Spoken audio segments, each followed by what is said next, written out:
പൊളിച്ചൊന്നും അല്ല, ഇത് നല്ല കൊള്ളാം, കഴിക്കാൻ നല്ല ടേസ്റ്റ്. സത്യം പറയാലോ, ഇവരുടെ ഈ ഇറച്ചി ചോറിൽ എന്തോ ഒരു ഐറ്റം ഒളിഞ്ഞിരിപ്പുണ്ട്. വേറൊന്നുമല്ല, നല്ല ഒന്നാം തരം കൈപ്പുണ്യം. പായസം, ഇറച്ചിച്ചോറ്, കഞ്ഞി, ചായ, കടി എന്നിങ്ങനെയുള്ള വലിയ വലിയ ഐറ്റംസ് കിട്ടുന്ന ഒരു കുഞ്ഞിക്കടയിലേക്കാണ് നമ്മളിന്ന് വന്നിരിക്കുന്നത്. കൊച്ചിയിൽ ഞങ്ങൾ കഴിച്ചിട്ടുള്ള ഇറച്ചിച്ചോറുകളിൽ നല്ലതിൻ്റെ കൂടെ ചേർക്കാൻ ഒരെണ്ണം കൂടി ആയിട്ടുണ്ട്. നല്ല ചൂട് ഇറച്ചിച്ചോറ്, അതിൻ്റെ കൂടെ കിട്ടുന്ന ജ്യൂസിയായ ഇറച്ചി, വായി വെച്ച അലിഞ്ഞു പോകുന്ന സോഫ്റ്റ്നെസ്, അതിൻ്റെ ഓരോ റൈസിലും മസാല നന്നായിട്ട് പിടിച്ചിട്ടുണ്ട്.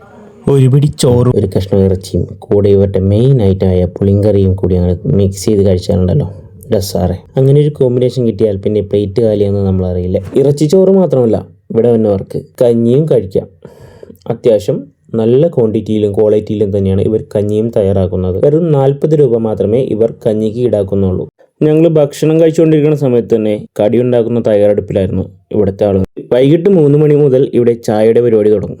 അപ്പോൾ ഇറച്ചിച്ചോറിനോട് ഇഷ്ടമുള്ള കൊച്ചിക്കാർ ഈ ഇറച്ചിച്ചോറ് എന്തായാലും ഒന്ന് ട്രൈ ചെയ്ത് നോക്കുക.